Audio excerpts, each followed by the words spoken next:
సరిగ్గా వారం రోజుల క్రితం రిలీజ్ అయిన సరిపోదా శనివారం సినిమాకు కూడా పాజిటివ్ రివ్యూ అయితే వచ్చింది భయ్యా.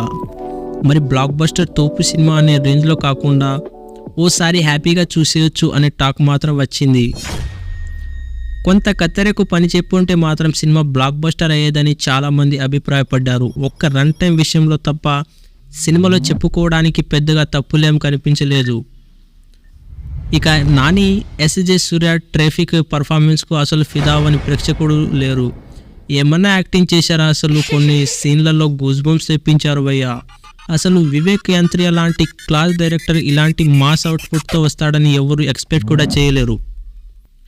ఈ మధ్యకాలంలో టాలీవుడ్లో వచ్చిన బెస్ట్ యాక్టింగ్ థ్రిల్లర్ సినిమాలో ఇది కూడా ఒకటి. కాకపోతే రన్ టైం విషయంలో మాత్రం కంప్లైంట్స్ బాగానే వచ్చాయి.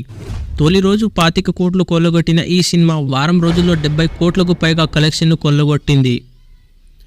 దాన్ని తోడు బీభత్సమైన వర్షాలు కూడా సరిపోదా శనివారం కూడా బాగా మైనస్ అయ్యాయి భయ్యా. లేదంటే ఈ సినిమా పాజిటివ్ 100 కోట్ల బొమ్మ అయ్యేది. ఇక ఇదిలా ఉంటే ఈ సినిమాకు సంబంధించి ఓటీటీ రిలీజ్ డేట్ ఒకటి సోషల్ మీడియాలో ఊపేస్తుంది. అదేంటంటే ఈ సినిమా డిజిటల్ హక్కులకు నెట్ఫ్లిక్స్ సంస్థ భారీ ధరకు తగ్గించుకుంది. ఇన్సైడ్ రిపోర్ట్ ప్రకారం అక్షరాల 45 కోట్లకు ఓటీటీ హక్కులను అమ్ముకుపోయినట్లు సమాచారం. ఇది నాని కెరీర్లో హైయెస్ట్.